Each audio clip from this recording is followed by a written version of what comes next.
सबको जय मसीह की। इस सुबह के समय हम एक वचन अध्ययन करेंगे जो यूहन्ना सुसमाचार के 16वें अध्याय के 33वें वचन से है।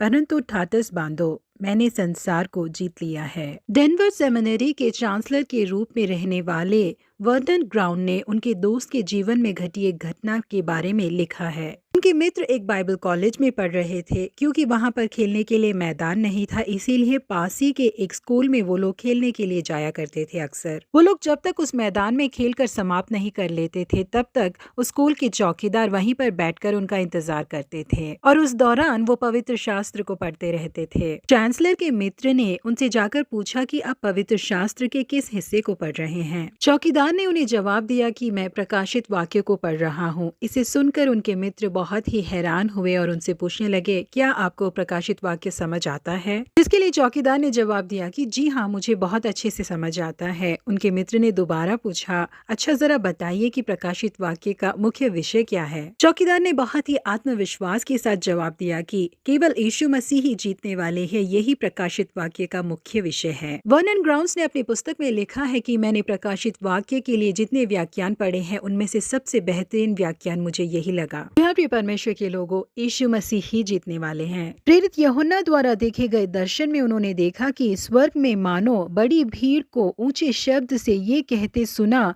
हालेलुया, उद्धार और महिमा और सामर्थ हमारे परमेश्वर की ही है। तब वह बड़ा अजगर अर्थात वही पुराना सांप जो इब्लिस और शैतान कहलाता है और सारे संसार का भरमाने वाला है, पृथ्वी पर गिरा दिया गया और उसके दूत उसके साथ गिरा दिए गए। फिर मैंने स्वर्ग से यह बड़ा शब्द आते हुए सुना, अब हमारे परमेश्वर का उद्धार और सामर्थ और राज्य और उसकी महिमा का अधिकार प्रकट हुआ है, क्योंकि हमारे भाइयों पर दोष लगाने वाला जो रात दिन हमारे परमेश्वर के सामने उन पर दोष लगाया करता था, गिरा दिया गया है। इस कारण हे स्वर्ग और उसमें रहने वालों, मगन हो। जी हाँ, शैतान को और उसके दूतों को आकाश से धकेल दिया जाएगा। कुछ समय बाद वो पृथ्वी पर भी कार्य नहीं कर पाएंगे, क्योंकि उन्हें अनंत काल के नर्क में धकेल दिया जाएगा। अब केवल यीशु मसीह ही राजाधिराज के रूप में जयवंत होकर सिंहासन में विराजमान होंगे।